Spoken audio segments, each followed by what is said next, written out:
ಆತ್ಮೀಯ ವೀಕ್ಷಕ ಬಾಂಧವರೇ, ಹೊಸಕೊರಲ್ನ ವಿಶೇಷ ಮಾತುಕತೆ. ಈ ಮಾತುಕತೆಯಲ್ಲಿ ನಾವು ಇವತ್ತು ಡಾಕ್ಟರ್ಸ್ ಡೇ ಅಂದರೆ ವೈದ್ಯರ ದಿನಾಚರಣೆಯ ಬಗ್ಗೆ ಮಾತನಾಡಲಿಕ್ಕಿದ್ದೇವೆ. ಚೂಂತಾರು ಸರೋಜಿನಿ ಭಟ್ ಪ್ರತಿಷ್ಠಾನ ರಿಜಿಸ್ಟರ್ಡ್ ಮಂಗಳೂರು ಇವರ ಪ್ರಾಯೋಜಕತ್ವದಲ್ಲಿ ನಮಗೆ ಡಾಕ್ಟರ್ ಮುರಳಿ ಮೋಹನ್ ಚೂಂತಾರ್ರವರು ಈ ಕಾರ್ಯಕ್ರಮದಲ್ಲಿ ಡಾಕ್ಟರ್ಸ್ ಡೇ ಅಂದರೆ ವೈದ್ಯರ ದಿನಾಚರಣೆಯ ಬಗ್ಗೆ ಮಾಹಿತಿಯನ್ನು ನೀಡಲಿಕ್ಕಿದ್ದಾರೆ. ಅವರನ್ನು ಎಲ್ಲ ವೀಕ್ಷಕ ಬಂಧುಗಳ ಪರವಾಗಿ ಸ್ವಾಗತಿಸ್ತಾ ನಮಸ್ಕಾರಗಳು ಡಾಕ್ಟರ್. ನಮಸ್ಕಾರ ಡಾಕ್ಟ್ರೇ, ವೈದ್ಯರ ದಿನಾಚರಣೆ ಜುಲೈ 1 ವೈದ್ಯರ ದಿನಾಚರಣೆಯಾಗಿ ನಾವು ಆಚರಣೆ ಮಾಡ್ತಾ ಇದ್ದೇವೆ. ಇದು ವೈದ್ಯರ ದಿನಾಚರಣೆಯ ಮಹತ್ವ ಏನು ಮತ್ತು ಯಾಕಾಗಿ ಇದರ ಆಚರಣೆ ಆಗ್ತಾ ಇದೆ? ನೋಡಿ, ವೈದ್ಯರ ದಿನ ಅನ್ನೋದು ನಮಗೆಲ್ಲ ಎಲ್ಲ ವೈದ್ಯರಿಗೂ ಒಂದು ವಿಶೇಷವಾದಂಥ ದಿನ. ನಮ್ಮ ವೃತ್ತಿಯ ಜೀವನದ ಏಳು ಬೀಳುಗಳನ್ನು ನಾವು ಪುನರಾಮರ್ಶಿಸಿಕೊಂಡು ನಮ್ಮನ್ನು ಪುನಃ ಸಮಾಜದ ಸೇವೆಗೆ, ಜನರ ಸೇವೆಗಾಗಿ ಪುನಃ ಸಮರ್ಪಿಸಿಕೊಳ್ಳುವಂಥ, ನಮ್ಮ ಏನು ತಪ್ಪು ಮಾಡಿದ್ದೇವೆ, ಏನು ತೊಂದರೆಗಳು ಆಗಿದೆ, ಏನೇನು ಮಾಡಿದ್ದೇವೆ ಅದನ್ನು ನಾವು ಒಂದು ಪುನರಾಮರ್ಶಿಸಿಕೊಂಡು ಅದನ್ನು ನಮ್ಮನ್ನು ಪುನಃ ನಮ್ಮ ಮನುಕುಲದ ಸೇವೆಗಾಗಿ ನಮ್ಮನ್ನು ಪುನಃ ಸಮರ್ಪಿಸಿಕೊಳ್ಳುವಂಥ ಒಂದು ವಿಶಿಷ್ಟವಾದಂಥ ದಿನ. ಯಾಕೆ ಈ ದಿನವನ್ನು ಆಯ್ಕೆ ಮಾಡಿಕೊಂಡಿದ್ದೇವೆ ಅಂತ ಹೇಳಿದರೆ, ನಮ್ಮ ದೇಶ ಕಂಡಂತಹ ಬಹಳ ಅಪ್ರತಿಮ ವೈದ್ಯರು, ರಾಜಕಾರಣಿ, ಶಿಕ್ಷಣ ತಜ್ಞ, ಸ್ವಾತಂತ್ರ್ಯ ಹೋರಾಟಗಾರ ಡಾಕ್ಟರ್ BC ರಾಯ್ ಅಂತೇಳಿ, ಬಿಪಿನ್ ಚಂದ್ರ ರಾಯ್ ಅಂತ ಹೇಳ್ತಾರೆ. ಪಶ್ಚಿಮ ಬಂಗಾಳದ ಕೋಲ್ಕತ್ತಾದಲ್ಲಿ ಹುಟ್ಟಿದಂಥ ಮಹಾನ್ ದೇಶಪ್ರೇಮಿ ಸ್ವಾತಂತ್ರ್ಯ ಹೋರಾಟಗಾರ. 1882 ಇಸ್ವಿ ಜುಲೈ 1ರಂದು ಈ ಪುಣ್ಯಾತ್ಮ ಹುಟ್ಟಿದರು. 80 ವರ್ಷಗಳ ಕಾಲ ತುಂಬು ಜೀವನ ನಡೆಸಿ 1962 ಜುಲೈ 1ರಂದೇ ಅವರು ತೀರಿ ಹೋದರು. ಹುಟ್ಟಿದ ದಿನಾನೂ ತೀರಿ ಹೋದ ದಿನಾನೂ ಸೇಮ್. 80 ವರ್ಷಗಳ ಕಾಲ ನಮ್ಮ ದೇಶದಲ್ಲಿ ಬಡವ, ಬಲ್ಲಿದರ, ಹೆಚ್ಚಿನ ನಿರ್ಗತಿಕರ ಎಲ್ಲರ ಸೇವೆಗಾಗಿ ಅವರ ಜೀವನವನ್ನು ಮುಡುಪಾಗಿಟ್ಟರು. ಅವರ ಒಂದು ಮಾತು ಈಗಲೂ ಸಹ ವೈದ್ಯ ವಲಯದಲ್ಲಿ, poor are my patients, god pays for them, ಅಂದರೆ ಬಡವರೇ ನನ್ನ ರೋಗಿಗಳು, ದೇವರು ಅವರ ಹಣ ದೇವರು ನಮಗೆ ಕೊಡ್ತಾನೆ ಅಂತೇಳಿ. ಅಂದರೆ ಸೇವೆಯೇ ಉದಾತ್ತ ಧರ್ಮ ಅಂತ ಹೇಳೋ ಒಂದು ವೃತ್ತಿಯ ರಾಜಧರ್ಮವನ್ನು ಅವರು ತೋರಿಸಿಕೊಟ್ಟಂಥ ಒಬ್ಬ ಮಹಾನ್ ವ್ಯಕ್ತಿ. ಅಂತಹ ವ್ಯಕ್ತಿಯ ನೆನಪಿಗಾಗಿ ನಾವು ಪ್ರತಿ ವರ್ಷ ಜುಲೈ 1 ಎಲ್ಲ ವೈದ್ಯ ಸಂಕುಲ ವೈದ್ಯರೆಲ್ಲರೂ ಸೇರಿ ಆ ದಿವಸ ನಾವು ವೈದ್ಯರ ದಿನ ಅಂತೇಳಿ ಭಾರತದೆಲ್ಲೆಡೆ ನಾವು ರಾಷ್ಟ್ರೀಯ ವೈದ್ಯರ ದಿನ ಅಂತ ಆಚರಣೆ ಮಾಡ್ತೇವೆ. ಅಂತಹ ಮಹಾನ್ ಚೇತನಕ್ಕೆ ನಾವು ಒಂದು ಕೊಡುವಂಥ ಒಂದು ಸಣ್ಣ ಗೌರವ. ಈ ವ್ಯಕ್ತಿ ಅತಿ ಸಣ್ಣ ಪ್ರಾಯದಲ್ಲಿ ಕೋಲ್ಕತ್ತಾದಲ್ಲಿ MBBS ಮುಗಿಸಿ ಇಮ್ಮಿಡಿಯೇಟ್ ಇಂಗ್ಲೆಂಡಿಗೆ ಹೋದರು. MRCF FRCS ಅನ್ನು ಮುಗಿಸಿದರು ಸಣ್ಣ ಪ್ರಾಯದಲ್ಲಿ. ಅವರಿಗಿರುವ ಪ್ರತಿಭೆಗೆ, ಅವರಿಗಿರುವ ಯೋಗ್ಯತೆಗೆ, ಅವರಿಗಿರುವಂಥ ಆ ಕಾಲದಲ್ಲಿ ಆರಾಮಾಗಿ ಇಂಗ್ಲೆಂಡ್ನಲ್ಲಿ ನೆಲೆಸ್ಬೋದಿತ್ತು, ಅಲ್ಲಿ ಕೋಟ್ಯಾಂತರ ರೂಪಾಯಿ ಹಣ ಗಳಿಸ್ಬೋದಿತ್ತು. ಆದರೆ ಅವರಿಗೆ ತಾಯ್ನಾಡಿನ ಮೇಲಿನ ಒಂದು ಪ್ರೇಮ, ಒಂದು ಗೌರವದಿಂದಾಗಿ ಪುನಃ ಭಾರತಕ್ಕೆ ಬಂದರು. ಕಲ್ಕತ್ತಾದಲ್ಲಿ ಒಂದು ಮಿಷನ್ ಹಾಸ್ಪಿಟಲ್ ಅಂತ ಹೇಳಿ ಒಂದು ಹಾಸ್ಪಿಟಲ್ನ ಕಟ್ಟಿಸಿದರು. ರೋಗಿಗಳ ಸೇವೆಗಾಗಿ ಅವರು ತಮ್ಮ ಜೀವನವನ್ನು ಮುಡಿಪಾಗಿಟ್ಟರು. ಸುಮಾರು ಗಾಂಧೀಜಿಯವರ ತತ್ವಗಳಿಗೆ ಅವರು ಮಾರು ಹೋದರು. ಆಮೇಲೆ ಸ್ವಾತಂತ್ರ್ಯ ಚಳುವಳಿಯಲ್ಲಿ ತೊಡಗಿಸಿಕೊಂಡರು. 1948ರಲ್ಲಿ ಪಶ್ಚಿಮ ಬಂಗಾಳದ ಪ್ರಥಮ ಮುಖ್ಯಮಂತ್ರಿಯಾಗಿ ಅವರು ಅಧಿಕಾರ ಸ್ವೀಕರಿಸಿದರು. ಆರೋಗ್ಯಕ್ಕೆ ಭಾಳಷ್ಟು ಕಾಂಟ್ರಿಬ್ಯೂಷನ್ ಮಾಡಿದರು. ಅಂತಹ ಒಂದು ಮಹಾನ್ ಚೇತನ. ಅವರ ನೆನಪಿಗೆ ಅವರಿಗೆ 1961ರಲ್ಲಿ ಅವರಿಗೆ ಭಾರತ ರತ್ನ ಪ್ರಶಸ್ತಿಯನ್ನು ಸಹ ಕೊಡಲಾಯಿತು. ಮತ್ತು 1976ರಿಂದ ಅವರ ಹೆಸರು, 1962ರಲ್ಲಿ ಅವರು ತೀರಿ ಹೋದರು. 1976ರಿಂದ ಡಾಕ್ಟರ್ BC ರಾಯ್ ಅವಾರ್ಡ್ ಅಂತ ಹೇಳಿ ವೈದ್ಯರಿಗೆ ನೀಡ್ತಾ ಇದ್ದಾರೆ. ಇದು ಒಬ್ಬ ವೈದ್ಯ ನಮ್ಮ ದೇಶದಲ್ಲಿ ಪಡೆಯುವಂಥ ಅತ್ಯುನ್ನತವಾದಂತಹ ಒಂದು ಅವಾರ್ಡ್. BC ರಾಯ್ ಅವಾರ್ಡ್ ಸಿಕ್ಕಿದರೆ ಅವರು ವೈದ್ಯ, ಅವನು ಸಾಮಾಜಿಕ ಕಳಕಳಿ ಇರುವ ವೈದ್ಯ ಅಂತ ಹೇಳಿ ಒಂದು ಪ್ರತೀತಿ ಇದೆ. ಭಾರತ ರತ್ನ ಸಿಕ್ಕಿದ ಹಾಗೆ, ವೈದ್ಯರಿಗೆ ಭಾರತ ರತ್ನ ಸಿಕ್ಕಿದ ಹಾಗೆ. ನಮ್ಮ ಮಂಗಳೂರಿನಲ್ಲೂ ಡಾಕ್ಟರ್ ಶ್ರೀಧರ್ ಶೆಟ್ಟಿ ಅಂತ ಇದ್ದಾರೆ. ನಮ್ಮ ಮಂಗಳೂರಿನ AB ಶೆಟ್ಟಿ ದಂತ ಕಾಲೇಜಿನ ಪ್ರಾಂಶುಪಾಲರಾಗಿ ಕೆಲಸ ಮಾಡಿದರು. ಅವರಿಗೆ ಈ BC ರಾಯ್ ಅವಾರ್ಡ್ ಸಿಕ್ಕಿದೆ. ಅದು ನಮಗೆ ಹೆಮ್ಮೆ ವಿಚಾರ.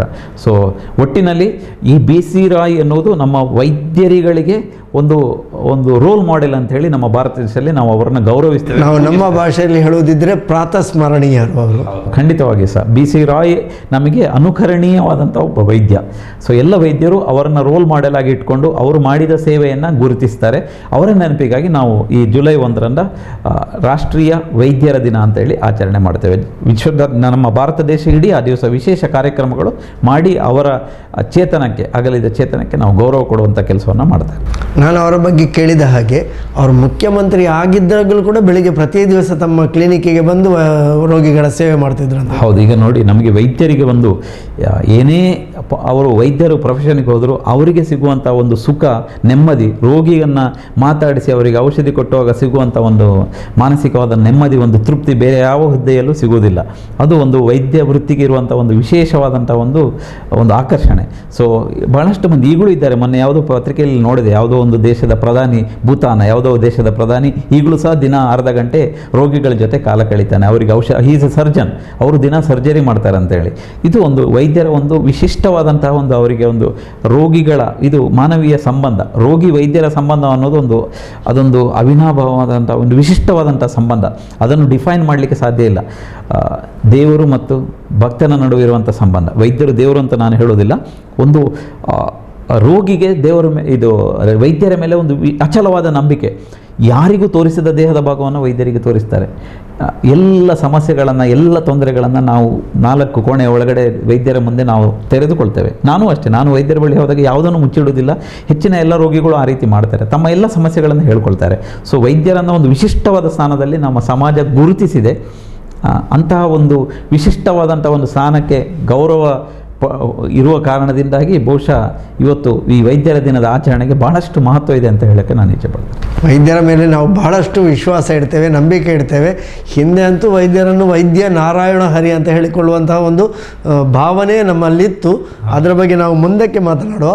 ಈಗ ವೈದ್ಯರು ಅಂತ ಹೇಳಿಕೊಳ್ಬೇಕಿದ್ರೆ ಈಗ ನಾವು ನಮ್ಮ ಆರೋಗ್ಯ ಅಂತ ಏನು ಅಂತ ಹೇಳಿ ಮೊದಲು ತಿಳ್ಕೊಳ್ಬೇಕು. ಈಗ ನಮ್ಮ ಆರೋಗ್ಯ ಅಂದರೆ ಏನು?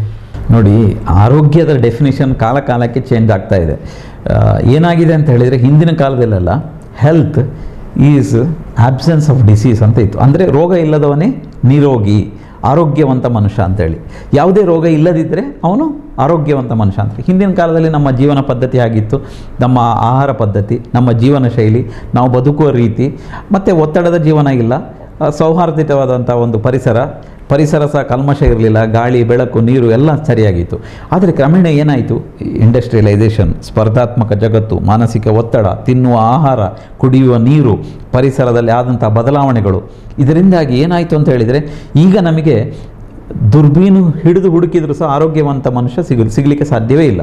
ಬೆಂಗಳೂರಿನಂತಹ ಮಹಾನಗರದಲ್ಲಿ ಮೊನ್ನೆ ಸ್ಟ್ಯಾಟಿಸ್ಟಿಕ್ಸ್ ನೋಡಿದೆ, ಪ್ರತಿ 5ನೇ ಮನುಷ್ಯನಿಗೆ ಡಯಾಬಿಟಿಸ್, ಮಧುಮೇಹ ಇದೆ, ಪ್ರತಿ 6ನೇ ಮನುಷ್ಯನಿಗೆ ಅಧಿಕ ರಕ್ತದೊತ್ತಡ ಇದೆ. ಯಾಕೆ? ಪ್ರತಿಯೊಬ್ಬರು ಸಹ ರೋಗಿಗಳೇ, ಏನಾದರೂ ಒಂದು ರೋಗ ಇದ್ದೇ ಇರ್ತದೆ. ಒಂದು ಮಾನಸಿಕ ಒತ್ತಡ, ಖಿನ್ನತೆ, ಮಧುಮೇಹ, ಹಾರ್ಟ್ ಪ್ರಾಬ್ಲಮ್, ಏನಿಲ್ಲ ಅಂದರೆ ಏನಾದರೂ ಒಂದು ತೊಂದರೆಗಳು ಅವರಿಗೆ ಇದ್ದೇ ಇರ್ತದೆ. ಸೊ ನಿಮಗೆ ಆರೋಗ್ಯವಂತ ಮನುಷ್ಯ ಸಿಗಲಿಕ್ಕೆ ಸಾಧ್ಯ ಇಲ್ಲ. ಸೊ ಈ ನಿಟ್ಟಿನಲ್ಲಿ ಏನು ಮಾಡಿದರು ಅಂದರೆ, health is not absence of disease, health is enthusiasm to work. ಅಂದರೆ ಕೆಲಸ ಮಾಡಲಿಕ್ಕೆ ಬೇಕಾದಂಥ ಒಂದು ಜೀವನೋತ್ಸಾಹವನ್ನೇ ನಾವು ಒಬ್ಬ ವ್ಯಕ್ತಿಗೆ, ಅವನಿಗೆ ಡಯಾಬಿಟಿಸ್ ಇರ್ಬೋದು, ಹೈಪರ್ಟೆನ್ಷನ್ ಇರ್ಬೋದು, ಅವನಿಗೆ ಕೆಲಸ ಮಾಡುವ ಒಂದು ಜೀವನದ ಒಂದು ಉತ್ಸಾಹ ಇದ್ದರೆ ಅವನನ್ನು ಆರೋಗ್ಯವಂತ ಅಂತೇಳಿ ನಾವು ಹೇಳಬೇಕಾಗತ್ತೆ. ಈ ರೀತಿ ಬದಲಾವಣೆ ಆಗಿದೆ.